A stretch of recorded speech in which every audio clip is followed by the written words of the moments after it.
اس اصول کے تحت جو قدم میں نے اٹھائے ان میں سب سے پہلا کہ نکاح مسجد میں ہو، اور اس کے لیے جو دلائل دیے وہ لوگوں کے لیے اتنے کنونسنگ تھے کہ یہ کام تو اب بڑے پیمانے پر شروع ہو چکا ہے، لاہور میں، پنجاب میں، جہاں میرا زیادہ وقت گزرتا ہے۔ دلائل کیا تھے؟ خدا کے بندو، حدیث موجود ہے، اعلنوا ھذا النکاح واجعلوہ فی المساجد، ترمذی شریف کی روایت، نکاح کا اعلان عام کیا کرو اور مسجدوں میں منعقد کیا کرو۔ کیا ہو گیا علماء کو؟ کہاں چھپا رہے اس حدیث کو؟ یہ میں مانتا ہوں، علماء کا قول ہے، میں اس کو رد نہیں کر سکتا کہ یہاں فعل امر جو ہے یہ وجوب کے لیے نہیں ہے، فرض کرنے کے لیے نہیں ہے، استحباب کے لیے ہے۔ تو بھائی مستحب چیز جو حضور نے قرار دی ہے اس کو کیوں چھوڑ رہے ہو؟ دنیا کے ہر معاملے میں ہے جستجو کے خوب سے ہے خوب تر کہاں، اور اس معاملے میں آپ مستحب مان رہے ہیں، حضور کا قول موجود ہے، پھر قبول نہیں کر رہے۔ اس کا میں واقعہ آپ کو سنا دوں۔ میں نے یہ تحریک شروع کی تھی چیریٹی بگنز ایٹ ہوم جب میرے سب سے چھوٹے بھائی کی شادی کا موقع آیا 1973 میں۔ سرگودے ہمیں جانا تھا، 4 آدمی ہم گئے تھے، جن میں سے ایک ہماری والدہ تھی، اور وہاں مسجد میں نکاح، اور ہم نے وہاں کوئی دعوت تام کہہ دیا تھا کہ ہرگز نہیں ہوگی۔ ہم لاہور سے آ رہے ہیں، آپ کے گھر میں بیٹھ کے مہمان ہوئے، کھانا کھا لیں، کوئی وہاں دعوت عمومی نہیں ہوگی، نکاح مسجد میں ہوگا۔ اس کا اعلان ہوا تو بڑی تعداد میں لوگ آ گئے ایک مسجد میں، وہاں تقریر میں نے کی، لیکن پھر وہاں بھی ایک، جیسے ہمارے ہاں یہاں کراچی میں مولانا مفتی محمد شفیع رحمۃ اللہ علیہ تھے، وہاں بھی ایک مفتی محمد شفیع صاحب تھے، ان کا انتقال ہو گیا تھا، ان کے 2 بیٹے مفتیان شہر کہلاتے تھے، وہ بھی موجود تھے، میں نے نکاح ان سے پڑھوایا۔ لیکن ان میں سے جو بڑے بھائی تھے انہوں نے کہا ڈاکٹر صاحب اس کام کی ہمت صرف آپ میں تھی، ہم نہیں کر سکتے یہ ہمت۔ وجہ کیا ہے؟ مولوی کا سٹیٹس کیا ہے ہمارے یہاں؟ دیہات میں تو کمی کاری، جیسے ہاری ویسا مولوی، فصل پہ کوئی دانے دے دیں گے، اللہ اللہ خیر صلی اللہ، باقی روز کی روٹی کہیں مانگے جائے گھر گھر اور کھائے۔ شہروں کے اندر بھی مسجدوں میں علماء ہوتے ہیں باوقار باعزت، لیکن مساجد کی مجلس منتظمہ بھی تو ہوتی ہے نا۔ کیسے کہیں گے یہاں آؤ، میں نہیں آؤں گا تمہارے یہاں نکاح پڑھانے کے لیے؟ کیسے کہیں گے؟ حدیث رسول کے ہوتے ہوئے۔ بہرحال اس پر لوگوں کو شرم بھی آئی، احساس کیا انہوں نے کہ واقعتاً بات صحیح ہے۔ پھر میں نے غیرت کو چیلنج کیا۔ دیکھو عیسائیوں میں اب تک یہ رسم موجود ہے، انہوں نے اپنے چرچ اور پادری کی یہ عزت برقرار رکھی ہے کہ شہزادی کی شادی ہو یا شہزادے کی ہو چرچ میں ہوگی۔ کوئی پادری ان کا بغل میں کتاب دبا کر بیٹھا ہوا انتظار نہیں کرے گا کہ عصر کا وقت تھا نکاح کا، بیٹھے مولوی صاحب ابھی بارات نہیں آئی، بیٹھے بیٹھے سوکھ رہے ہیں۔ وہ پہلے 30 40 50 روپے مل جاتے تھے، اب 300 400 500 مل جائیں گے، اور کیا ہوگا؟ اور وہاں کیا ہوتا ہے؟ شہزادہ یا شہزادی چرچ میں آؤ، پادری کے سامنے کھڑے ہو کر ایجاب و قبول کرو۔ بہرحال چرچ کی یہ حیثیت آج تک ہے، ہمارے یہاں نہیں، ختم ہو چکی۔ مولوی کا نہ مقام اور نہ اس کی حیثیت۔ تیسری بات میں نے یہ عرض کی کہ دیکھیے نکاح سے ایک نئے خاندان کا وجود آپ کے معاشرے میں ہوگا، اللہ اولاد دے گا، ایک خاندان وجود میں آئے گا۔ اس خاندان کے لیے دعا کی جاتی ہے، اے اللہ اس نکاح میں دین و دنیا کی سعادت اور برکات عطا فرما۔ وہ دعا کا ماحول ہوتا ہے، آپ نے اعلیٰ ترین سنہری قسم کے شامیانے تان دیے، اور فرش میں آپ نے قالین بچھا دیے، صوفے لگا دیے، لیکن وہاں کیا ہوتا ہے؟ سگریٹیں پی جا رہی ہے، دھواں ہے، کہہ لگ رہے ہیں، غیبتیں ہو رہی ہیں،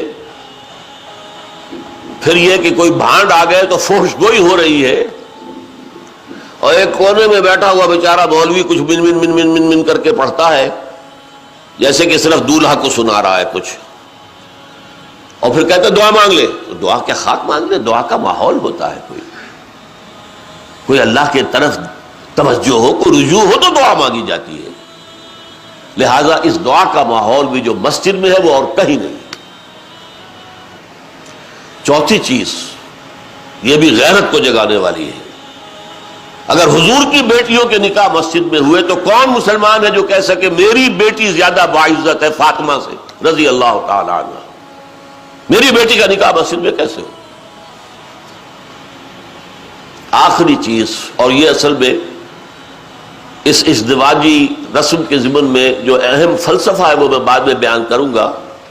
کس قدر بچت ہو گئی. لڑکی والے کے ہاں آپ جائیں گے، وہ شامیانے لگائے گا، وہ قالین منگائے گا، وہ کرسیاں منگائے گا، وہ صوفے لگائے گا، رات ہے تو قمقمے لگائے گا، بجلی. کتنا خرچہ ہوا. مسجد میں بھی بھائی قالین بھی بچھے ہوئے ہیں، مسجد کے اندر کشادگی ہے، مسجد میں اوپر پنکھے بھی لگے ہوئے ہیں. مسجد میں کرو نکاح اور تمہارا کتنا پیسہ اس میں بچ گیا اس کا تصور کرو. بہرحال یہ تمام دلائل ایسے تھے کہ جس کی بنا پر پہلی بات تو لوگوں نے بڑی آسانی سے مان لی. دوسری بات یہ تھی لڑکی والوں کی طرف سے نکاح کے موقع پر کوئی دعوت نہیں، قطعاً ثابت نہیں. شادی کی دعوت صرف ایک ہے اور وہ ولیمہ ہے، صرف ایک. اور دیکھیے ولیمہ کیوں ہے؟ لڑکا جو ولیمہ دیتا ہے اس لیے کہ اس کا گھر آباد ہوا ہے، اس کے ہاں اصل خوشی ہے. لڑکی والوں کے ہاں خوشی نہیں ہوتی. زیادہ سے زیادہ آپ کہہ سکتے ہیں سائی آف ریلیف کہ ایک ذمہ داری کا بوجھ تھا آج وہ اتر گئی، اللہ کا شکر ہے. بس خوشی ہو سکتی ہے، گھر سے بچی نکل رہی ہے. کوئی جانور بھی 6-7 سال آپ کے ہاں رہ جائے تو آپ کو اس سے کتنا انس ہو جاتا ہے. قربانی کا جانور آپ چند دن پہلے لے آئیں اور بچے جو ہے مانوس ہو جائیں تو بچے پچھاڑے کھاتے ہیں کہ کیسے ذبح کر رہے ہو. اور وہ لختے جگر نور چشم آج گھر سے نکل گئی. ماؤں کو غشی کے دورے پڑ رہے ہیں، بہن بھائی رو رہے ہیں، دلہن رو رہی ہے، باپوں کی آنکھیں بھی نم ہو جاتی ہیں. خوشی کا موقع نہیں ہے ان کے یہاں. اور پھر دیکھیے تماشا، نکاح کے موقع پر چھوارے کون لائے گا؟ لڑکے والے. اور مرغ پلاؤ کس سے کھائیں گے؟ لڑکی والوں سے. تو ذرا عقل کے ناخن لو، جو تمہیں مرغ پلاؤ اور متنجن کھلا سکتا ہے وہ چھوارے نہیں بانٹ سکتا تھا. یہ کیا ہے؟ یہ وہی ہے ہندوانہ پس منظر اور ہمارا اسلامی پس منظر، دونوں یہاں گڑبڑ ہو گئے. لہذا نکاح کے موقع پر چھوارے لاتا ہے لڑکے والا اور پھر دعوت کھاتے ہیں لڑکی والوں سے. انتہائی نامعقول بات. میں نے عرض کیا نا کہ خوشی ہے، دعوت ایک ہے ولیمہ. اس کے لیے حضور نے اتنی تاکید فرمائی. اولمو، یہ احادیث ہیں، اولمو ولو بشاۃ، ولیمہ ضرور کرو چاہے ایک ہی بکری ہو تمہارے پاس. اور یہ عرب میں مفلس ہونے کی سب سے بڑی علامت تھی. وہاں تو بھیڑیں اور بکریاں پالتے تھے، ریوڑ ہوتے تھے. ایک ہی بکری ہے تو وہی ذبح کرو، گوشت پکاؤ، کھلاؤ. یہاں تک دعوت اذا دعی احدکم للولیمۃ فلیاتھا، جب تم میں سے کسی کو ولیمے کی دعوت دی جائے ضرور جائے. اس سے آگے دیکھیے، اور اس میں توازن جو ہے ہماری دین میں اور حضور کے فرمودات میں، اس کا ایک نقشہ سامنے آتا ہے. بئس الطعام طعام الولیمہ، ولیمے کا کھانا برا کھانا ہے. کیوں؟ اس میں غریبوں کو نہیں بلایا جاتا. ظاہر بات ہے، یہ مسلی کھلانے کے لیے تو ولیمہ نہیں ہوتا. ولیمہ تو ہوتا ہے اپنے دوستوں کو، احباب کو، رشتہ داروں کو، قرابت داروں کو شریک کرنے. لیکن اس کے باوجود، اسی حدیث کا ٹکڑا، اس کے باوجود میں تم سے کہتا ہوں کہ جسے بلایا جائے اگر وہ نہیں جائے گا تو وہ اللہ اور اس کے رسول کے حکم کی خلاف ورزی کرے گا.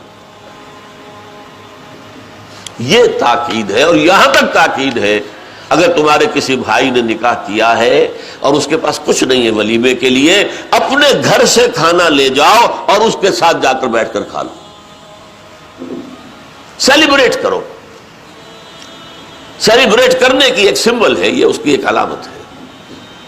اب آپ سوچئے جس نبی نے دعوت ولیمہ پر اتنی تاکید ہمیں کی ہے، اگر لڑکی والوں کی طرف سے نکاح کے موقع پر دعوت میں بھی کوئی خیر ہوتا تو وہ ہمیں نہ سکھاتے، نہ بتاتے، کیا بخل سے کام لیتے؟